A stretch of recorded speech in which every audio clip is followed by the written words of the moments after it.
qué es que hemos sido destruidos? Por la pura misericordia de Dios. ¿Por qué es que permanecemos de pie? No por los ayunos, como dijo el fariseo, no por los diezmos, como dijo el fariseo, no porque no somos adúlteros, como dijo el fariseo, no porque no somos injustos, como dijo el fariseo. ¿Por qué es que estamos de pie? Por la pura misericordia de Dios.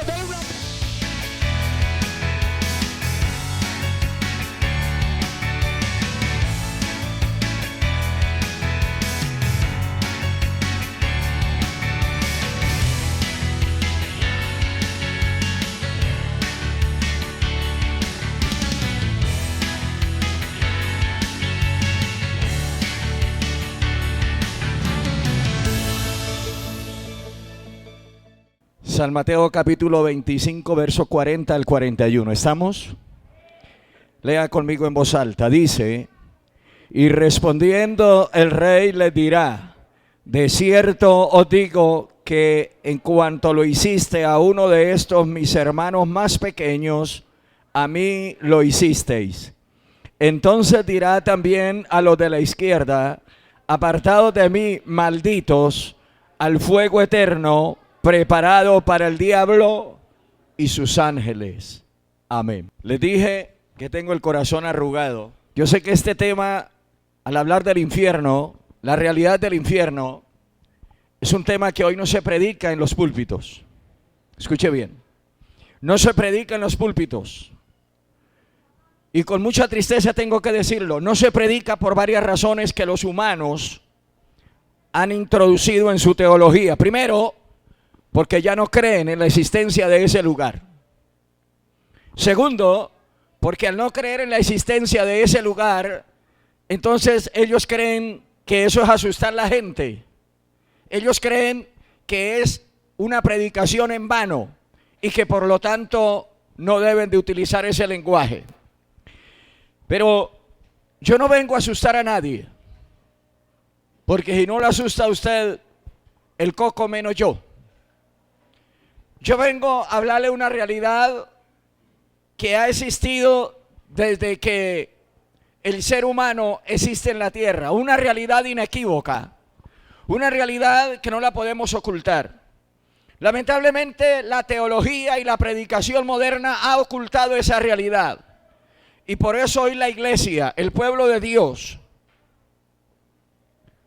ha perdido el valor constante, ha perdido el valor adquisitivo que Dios le ha dado a la iglesia. Y hoy la teología ha ignorado este tema tan trascendental que hay dentro del pueblo cristiano y que no debemos de borrarlo en nuestra mente y de nuestro corazón. Si al hablar del infierno miráramos cuál personaje ha predicado y ha hablado más de este tema, nos sorprenderíamos, porque fue el mismo Señor Jesucristo quien habló muchísimas veces de este tema del infierno. Y el Señor Jesucristo habló más que Pablo, habló más que Pedro, habló más que Juan, habló más que Santiago y habló más que todos los apóstoles que nos dejaron las 14 epístolas paulinas. Habló de este tema. ¿Y por qué habló mal? ¿Y por qué habló más, Jesucristo de este tema? Porque nadie más que Él conoce las razones por las que aquel lugar se creó. Y conoce las razones por las que aquel lugar, el hombre tristemente ha descendido y descenderá, y muchos descenderán en aquel lugar. Y porque a Él fue el único que le costó el precio que tuvo que pagar ante la justicia divina, para que el hombre y la mujer que creamos en Él no descendamos a aquel lugar y no vayamos a aquel lugar de tormentos, sino que al creer en Él y en depositar nuestra fe en Él, nuestra vida escape. Por eso el propósito de este tema, el propósito de este mensaje es para los amigos y para nosotros cristianos: afirmar más nuestra fe en Dios, afirmar más nuestro corazón en la palabra y no creer tanta teología moderna, sucia y adulterada, que hoy prolifera por los púlpitos y que hoy prolifera por la radio y que hoy prolifera por la televisión. Y no estoy tratando de asustar a nadie, sencillamente siento de mi corazón, de lo más profundo, hablar esta profunda verdad. ¿Para qué fue creado el infierno? ¿Cuántos alaban la gloria del Señor? Inicialmente quiero decirles, el infierno no fue creado para el ser humano. Y yo sé que esto causa burla. Y yo sé que quizás muchos los que me miren a través de las redes sociales hasta me insultarán y blasfemarán y me tratarán de todo lo que quieran tratarme en aquellos que me miran por las redes. Quizás el que no cree va a decir es un ignorante y desde su punto de vista puede que tenga razón. Pero con todo respeto, a mí no me interesa el punto de vista del ignorante, a mí me interesa el punto de vista bíblico. Y a mí me interesa el punto de vista de Dios, porque a Él tengo que volver. De Él vine y a Él tengo que volver. ¿Cuántos lo creen? A usted no le debe interesar el punto de vista de otras religiones. A usted no le debe interesar el punto de vista de la teología moderna. A usted le debe interesar el punto de vista de su Creador y de la palabra que nos dejó revelada. Por lo tanto, la palabra de Dios nos dice en este versículo cuál fue el propósito de la creación de ese lugar. Y la Biblia dice, hablando del juicio de las naciones, dice la Escritura que ese lugar fue creado para el diablo y sus ángeles. En ningún momento estuvo en la mente de Dios que el ser humano fuera a dar a ese lugar. En ningún momento el propósito de Dios era que su creación, la que lleva la imagen y la sustancia y la imagen del Todopoderoso, fuera a ese lugar. En ningún momento. Pero lamentablemente, como el ser humano siempre va en contravía de Dios, el ser humano siempre le lleva la contraria a Dios, y el ser humano siempre rechaza a Dios, y el ser humano siempre se rebela contra la orden de Dios, pues la justicia de Dios tiene que entrar a jugar allí. Y al no aceptar el sacrificio que el Padre eterno, el Dios eterno dio por el pecado del hombre, el ser humano, lamentablemente no le queda otra cosa al divino Dios que actuar en justicia. ¿Cuántos alaban la gloria del Señor? Y el que no acepte a Cristo como su Salvador personal, un día será juzgado y lamentablemente tendrá que ir en compañía del diablo y los ángeles que pecaron contra Dios. Eso es una realidad que no la podemos ocultar. ¿Podrá el hombre no creerla? Me interesa si no la cree.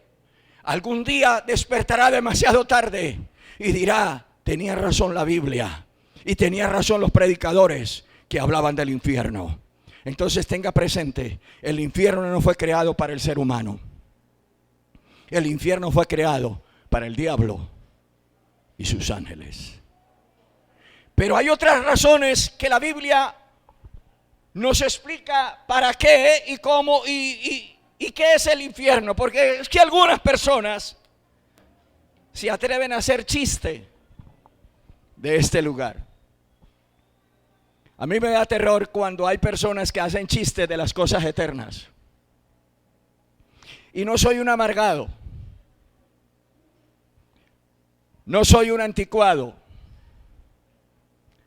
no tengo prejuicios. Yo me río. Yo trato de ser coloquial, trato de ser social, no antisocial. Trato de ser jovial. Trato con los amigos mostrarme amigos. Hablo dentro del término amigos sanos. Trato de mezclarme entre la multitud, con las ovejas, con el rebaño. Yo no soy selectivo. Trato de ser con todos por igual. Pero lamentablemente hay gente que hace chistes de algo que no debe hacer chistes. Y algunos se atreven a decir, qué bueno que vamos para el infierno. Otros se atreven a decir, nos veremos en el infierno. Otros se atreven a decir, en el infierno hay Coca-Cola. En el infierno hay comida. En el infierno está fulano de tal. Y qué bueno que cayó allá el vallenatólogo aquel, el cantante aquel, el otro cantante. Y se formó la parranda cuando llegó fulano de tal. Qué ignorancia tan grande de un tema que más bien no deberían tocarlo, de un tema que más bien no deberían pronunciarlo con su boca, porque el mismo Señor sintió pánico y sintió terror con sus palabras, no porque Él fuera a recibir ni fuera a quedarse allá en el lugar, aunque Él fue, después de que murió, Él descendió a aquel lugar para dar testimonio de lo que los predicadores, los profetas y todos los del Antiguo Testamento y todos los sacrificios que hacían en el Antiguo Testamento hablaban del único sacrificio que podía librar al ser humano de ir a ese lugar. Y Él fue, dice la Biblia, que Él descendió hasta las partes más bajas de la tierra.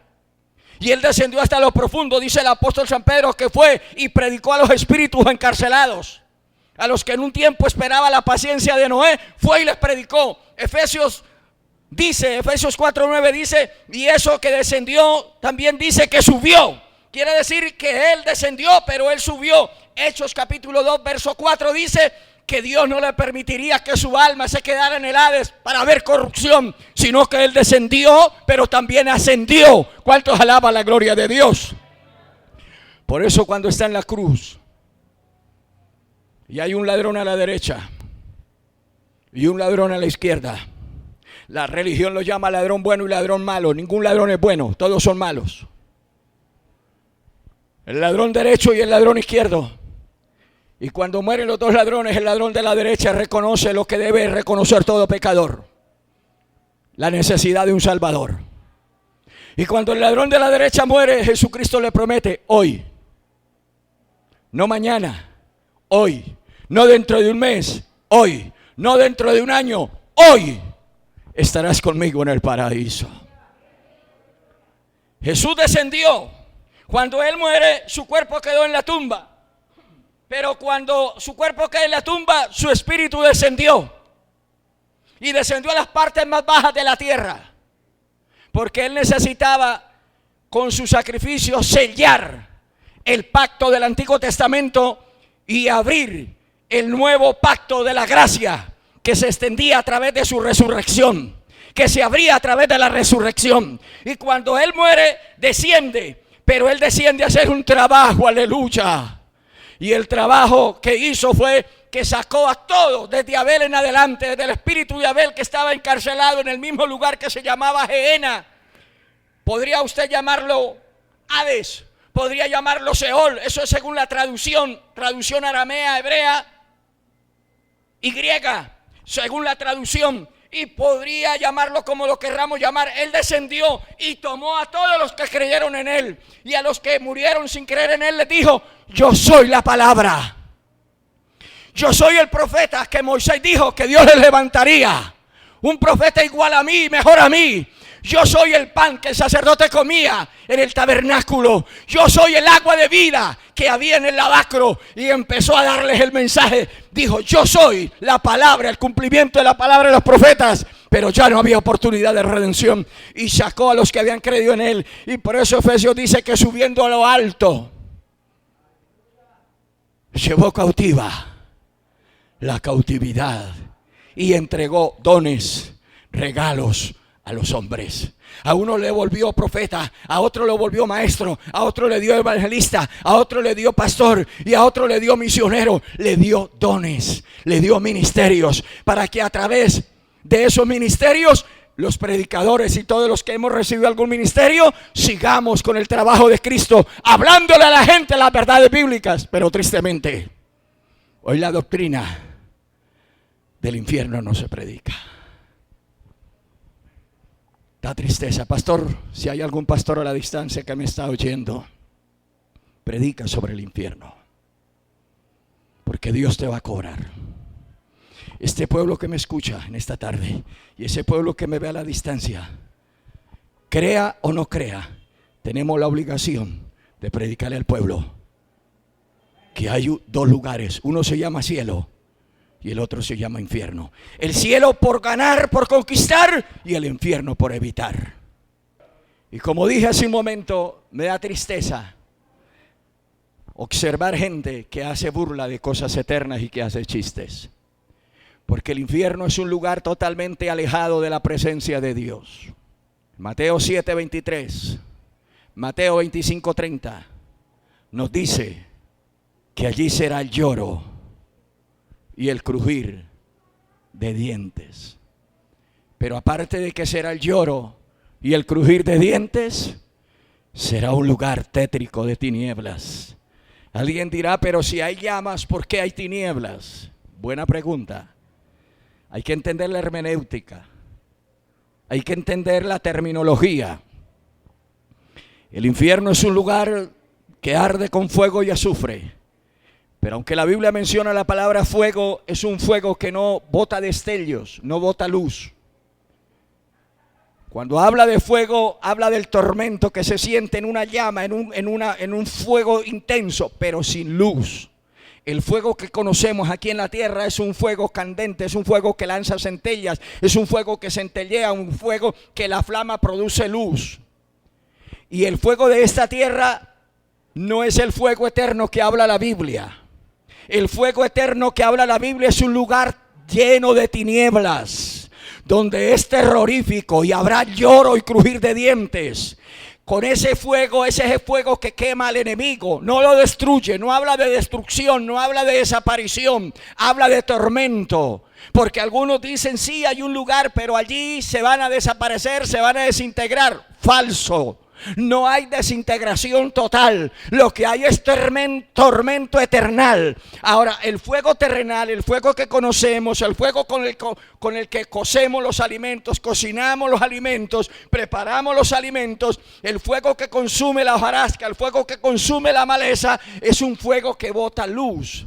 Con ese fuego que conocemos en la tierra, juegan los brujos. Juegan los hechiceros. El diablo los utiliza para que ellos caminen sobre brasas calientes, sobre brasas encendidas, y ese fuego no los quema, porque el fuego eterno atormenta. El fuego terrenal, por eso el diablo usa ese fuego para engañar a las personas, porque no es el mismo fuego. Entonces no relacionemos el fuego eterno con el fuego terrenal, que es totalmente diferente. ¿Cuántos alaban la gloria del Señor? Y la Biblia dice que ese lugar será lleno de tinieblas, totalmente lleno de tinieblas, pero también será un lugar lleno de recuerdos. Así que, para aquellos que no creen, y si llegan a creer, dice que allá van a durar un tiempo y van a desaparecer, y van a ser quemados y van a desaparecer como se desaparece la grasa en el fuego. Escúcheme. La Biblia nos habla por boca de Cristo de una historia de un hombre que llama el Señor Jesús el rico, y a un pobre que lo llama Lázaro. Y quiero hacer énfasis de lo que hablaba esta mañana. El rico fue al infierno no por ser rico, y el pobre fue al cielo no por ser pobre. El rico fue al infierno porque la actitud que él tuvo con lo que Dios le dio, con el dinero, fue una actitud de arrogancia, fue una actitud de fastidio, fue una actitud de engreimiento, de altanería, cosa diferente a la pobreza del pobre Lázaro. El pobre, pues su nombre lo dice, su calificativo lo dice, pobre, no tenía nada, ni una pastilla, ni una crema para untarse en unas llagas que habían en sus piernas. La Biblia hace énfasis de que los perros venían y lamían las llagas en las piernas del pobre Lázaro, pero le llegó la muerte porque se muere el rico y se muere el pobre. Se mueren los feos y se mueren los bonitos. Se mueren los altos y se mueren los chicos. Se mueren los negros y se mueren los blancos. Todo el que está vivo, lo más seguro que tenemos es la muerte. Todo el que está vivo no puede salvar su vida por su pobreza, ni puede salvar su vida por su riqueza. Y murieron. Dice la Biblia que cuando mueren, el rico es sepultado y el pobre también. Pero el pobre es llevado por los ángeles al seno de Abraham. Recuerden que Cristo no había muerto todavía. Y a ese lugar en el Nuevo Testamento le llamaba el seno de Abraham, que era un lugar de descanso, pero estaba en el mismo lugar donde estaban los condenados, los que no habían creído en la palabra, los que no habían creído en la palabra escrita, menos en el sacrificio de Cristo, en fin, porque todavía Cristo no había sido consumado su sacrificio. Y dice la Biblia que después de que el rico fue sepultado, alzó sus ojos. Estaba en tormentos, estaba envuelto en llamas. Usted conoce esa historia, no parábola, es historia. En la parábola no se dan nombres propios, en la historia sí. Lo que quiero llegar a decir es que el rico estando en tormentos, tiene una mentalidad activa y reconoce a Abraham y reconoce a Lázaro que está en los brazos de Abraham y se atreve a decirle a Abraham: Padre Abraham, envía a Lázaro a la tierra. Reconoce que el rico no está en la tierra, que había muerto, y reconoce que Lázaro podía o estaba en la tierra. Lo reconoce y le dice: vaya a la tierra, envíelo a la tierra. ¿Para qué? Es que allá tengo 5 hermanos, para que les testifique y que no vayan a venir a este lugar de tormentos, y que aparte de eso moje la punta de sus dedos en agua y me los traiga y lo pase por mi lengua y refresque mi boca, porque estoy atormentado en esta llama.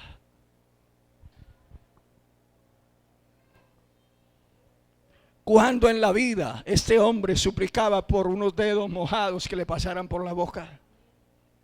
¿Cuándo? Si lo tenía todo.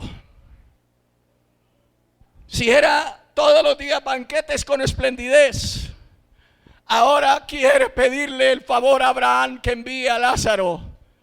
Abraham, tipología de Dios, le dice: recuerda, le dice al rico, Lázaro está en un estado de descanso, pero le dice al rico: recuerda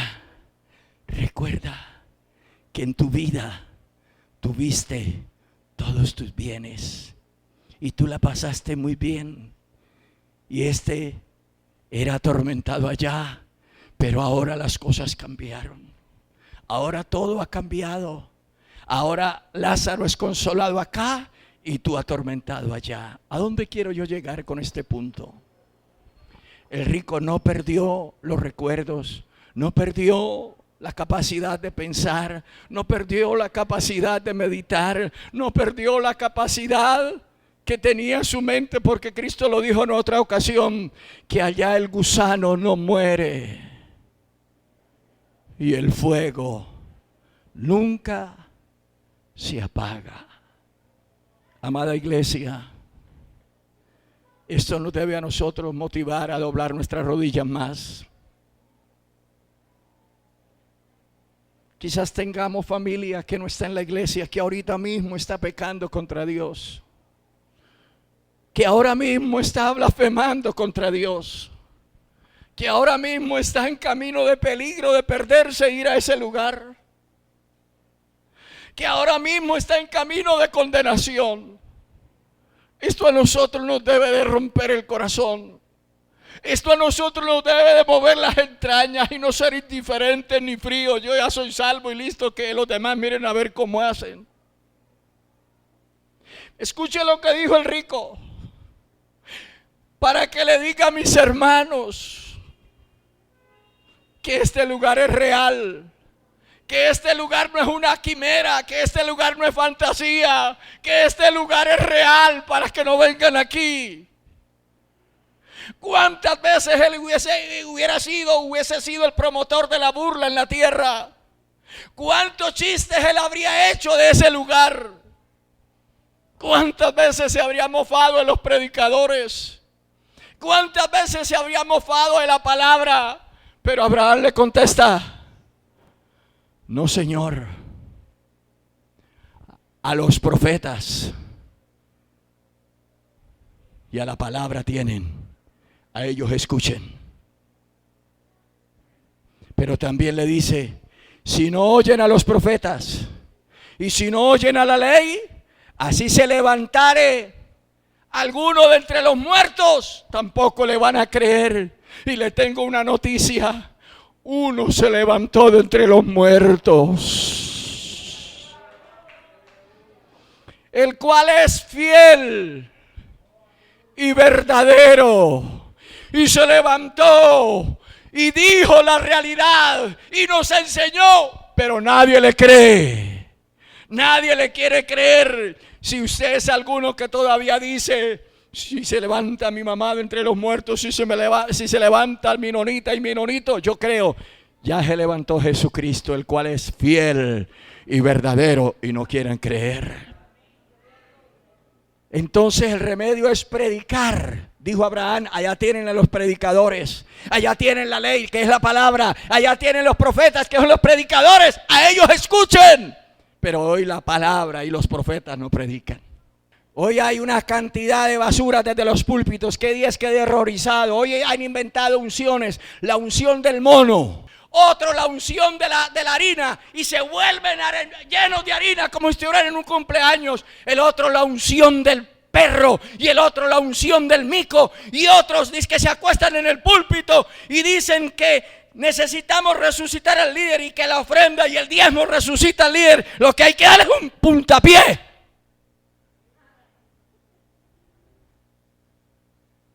Manada de ladrones.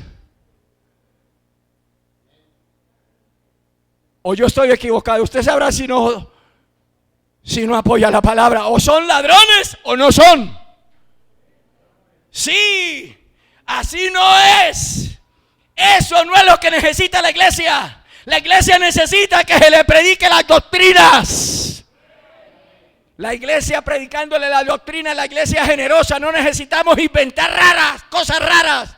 Hermano, qué vergüenza esto. Qué vergüenza, y siento vergüenza. Y pido perdón en nombre de los predicadores que damos la sana doctrina y que enseñamos la buena palabra. Y le pido perdón a toda la audiencia que ha sido manoseada por estos mercaderes. Pero en vez de predicar los temas eternos y doctrinas eternas, tienen entretenido a todo el pueblo. Iglesia, todo lo que brilla no es oro. ¿Cuántos alaban la gloria de Dios? Volviendo al tema que nos compete en esta hora. Óyeme, el infierno es un lugar de recuerdos, cosa diferente a lo que es el cielo. En el cielo usted no va a recordar que vivía en Piedecuesta y que se reunía en Hoyo Grande, porque sería un tormento. En el cielo todo será nuevo, mente nueva, corazón nuevo, gócese, hasta cascarón nuevo. En el infierno hay recuerdos. ¿Cuántos han pasado por esta iglesia que hoy ya no están vivos? Fueron asesinados. Los asesinaron, murieron en sus pecados, murieron en sus delitos, murieron en su maldad. ¿Usted se imagina la cantidad de recuerdos? ¿Usted se imagina cómo Caín estará recordando las últimas palabras cuando estaba frente a su hermano, cuando Dios le habló a él referente a su hermano? Y que le dijo Dios, ¿qué has hecho, Caín? Y Caín responde, ¿acaso es que yo soy guarda de mi hermano? ¿Se imagina esa cantidad de recuerdos? Usted sabe que los recuerdos son un aguijón, y sobre todo los malos recuerdos, sobre todo aquellos momentos que la persona pudo haber escapado de ese lugar y pudo haber ido a la eternidad con Dios si no lo quiso, porque es que en la voluntad del ser humano está la decisión que debe tomar. En la voluntad, en el libre albedrío del ser humano está el que incline la balanza a su favor o le incline en contra, porque el ser humano es el que toma la decisión. Dios ha colocado el camino de la vida y el camino de la muerte, y Dios le dijo al pueblo, escojan, decídanse. Si se van por el camino de la vida, están conmigo, yo los salvo, pero si se van en el camino de la muerte, yo no puedo hacer nada. El infierno es un lugar de tormentos. Pero ¿qué más es el infierno? El infierno es un lugar de hipócritas. Bendito sea el nombre del Señor. Mire lo que dice el versículo 51, capítulo 24 de San Mateo. Y lo castigará duramente y pondrá su parte con los hipócritas, y allí será el lloro y el crujir de dientes. ¿Sabe?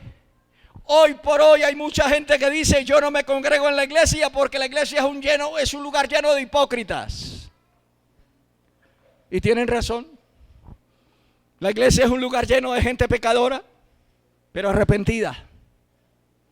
Y como la gente evade y no le gustan los hipócritas, a mí tampoco me gustan los hipócritas. ¿A cuánto les gustan los hipócritas? A ninguno.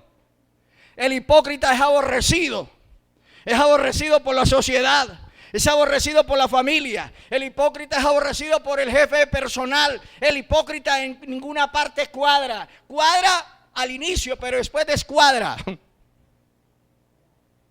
Y como la gente no se quiere reunir donde batallamos y luchamos contra la hipocresía, van a terminar en un lugar lleno de hipócritas, el infierno.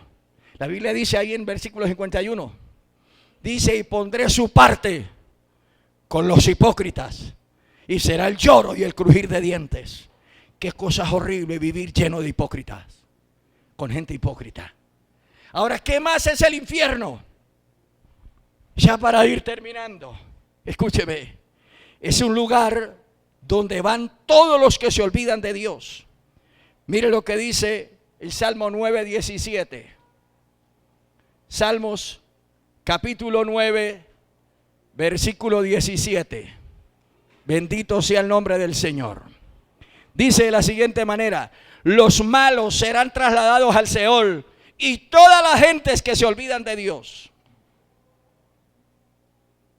Los malos serán trasladados al Seol.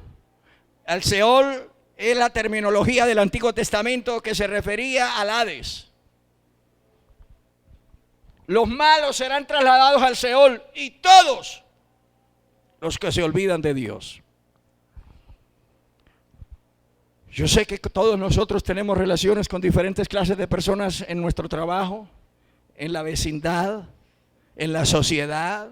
Los que tienen negocio tienen que atender toda clase de personas, cristianos y no cristianos, ateos y no ateos, religiosos, budistas, de toda religión, de toda clase de cosas. Pero hay una cosa en particular, amado hermano, hay algo que debemos de tener mucho cuidado: no olvidarnos de Dios.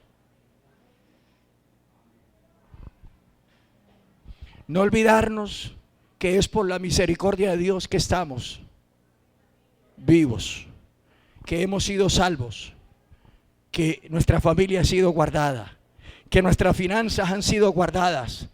Grandes economías de países sólidos se han desplomado las economías. Los estudiosos hablan que se avecina una gran hambre a nivel mundial. Se avecina una epidemia, no de otro virus como el que estamos soportando, sino de una epidemia de hambre. Habrá hambre, escasez. Eso dicen los estudiosos. La palabra de Dios lo dice también en Apocalipsis, hablando de los 4 jinetes. Hablando de los 4 jinetes que soltarán y saldrán al inicio de la gran tribulación. Dice que habrá hambre. Uno de esos es tipo del hambre y de la muerte. Eso no nos extrañemos si la ciencia lo dice. No nos extrañemos si los estudiosos lo dicen. Ya la palabra de Dios lo ha dicho hace más de 2000 años. Lo que tenemos que hacer es enseñar la palabra, educar a nuestros hijos, decirle: mire, vas a comer lo que Dios nos provee. No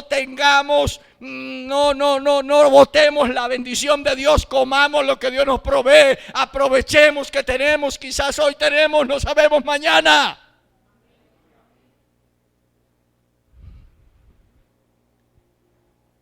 No debemos de olvidarnos que es Dios quien te ha guardado, que es Dios quien te ha bendecido.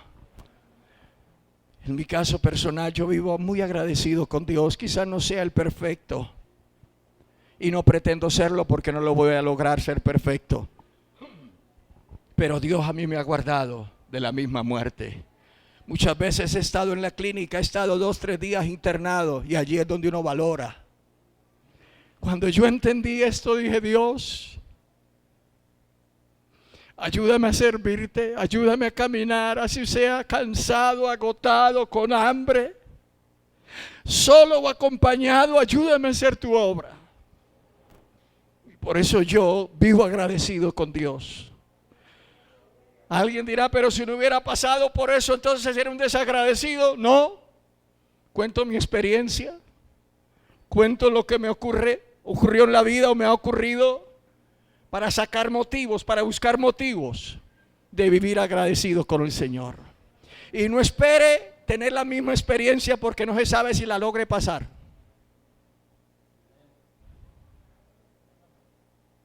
No se sabe si logre pasar por esos momentos que pasé. Solamente agradezca. Deje de renegar tanto de la vida que le tocó. Deje de renegar tanto del hogar en que nació.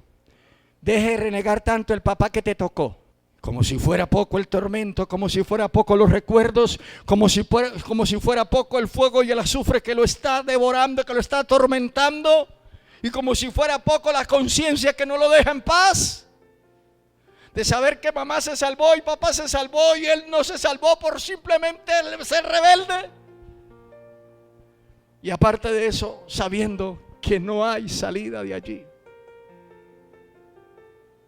Pero yo te quiero presentar algo a los amigos que en esta tarde están.